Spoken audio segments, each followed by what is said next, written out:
Well, the discourse gets lower with every passing moment. I'm going to play out that soundbite by Salman Khurshid, External Affairs Minister, once again in just a moment. We're already getting reactions in. Amir Haq, our correspondent who reported from Farrukhabad, is live with us. Also with us is BJP leader Sudanshu Mittal. Mr. Mittal, your first reactions to this attack from Salman Khurshid on Narendra Modi, calling him Napunsak, meaning impotent.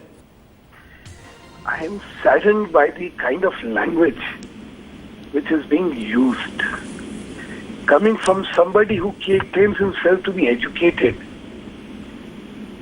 I'm not too sure whether he's educated or he's just literate.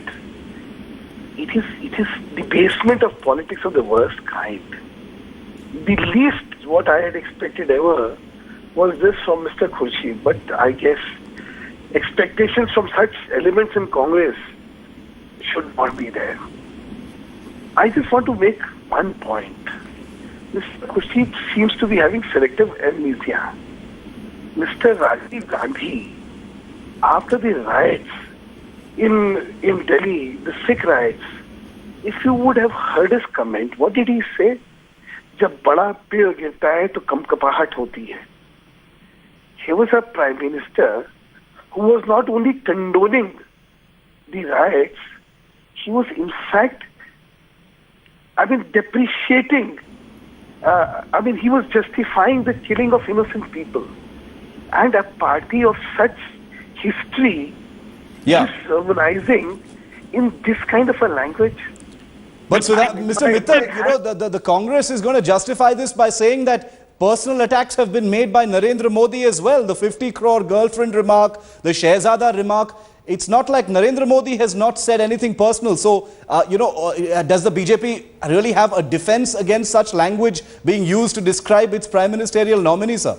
Is Shehzada an equivalence of Napunsak?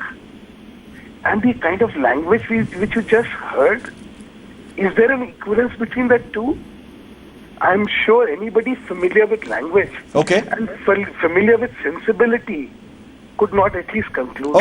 Okay. Thanks, Sudanshu Mittal, for reacting here on India Reports. I want to bring in headlines today is Amir Haq as well. Amir, another example of,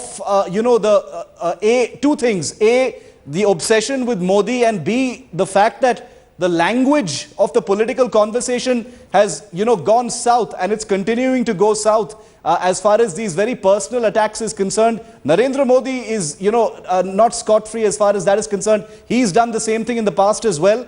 But obviously, overall, the conversation is just deteriorating with such language being used, Amir. Well, definitely, Shiv, and I'm sure none other of these rival political parties would have had a problem with this kind of a discourse, because this is something that not just Salman Khurshid, other Congress leaders have said so often against Narendra Modi. The way Gujarat riots happened, their truth unfolded after the investigation, and the way Narendra Modi has always been almost been given a clean chit in the riots. His name does not figure in the charge sheet. So definitely that is not a problem with the BJP or other rival political parties, but the problem is with the kind of language being used. Amir, just stay with me for a moment. Jayanarayan Vyas with the BJP in Gujarat is with us also for a reaction. Mr. Vyas, a union minister has just called Narendra Modi a Napunsak. Your reactions to that? See, this only shows the frustration and how deep it has now gone into the minds of the Congress leaders.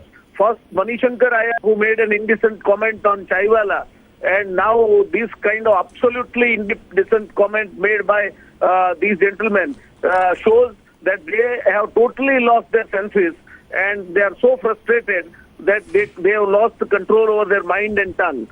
I don't think anybody who is in the right sense of his mind would pay heed to this kind of advice, and these words would sooner fade rather than taking much time.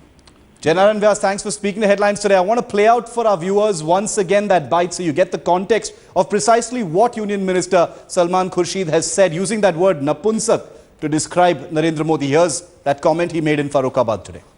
तुम इतने मजबूत सशक्त आदमी जो भारत का प्रधानमंत्री बनना चाहते हो, तुम गोधरा में लोगों की सुरक्षा नहीं कर पाए. कोई आया और जला गया और मार गया, अब तुम सुरक्षा नहीं कर पाए. इतने मजबूत आदमी थे. और उसके बाद नहीं रोक पाए तो समझ में आता है। उसके बाद दंगे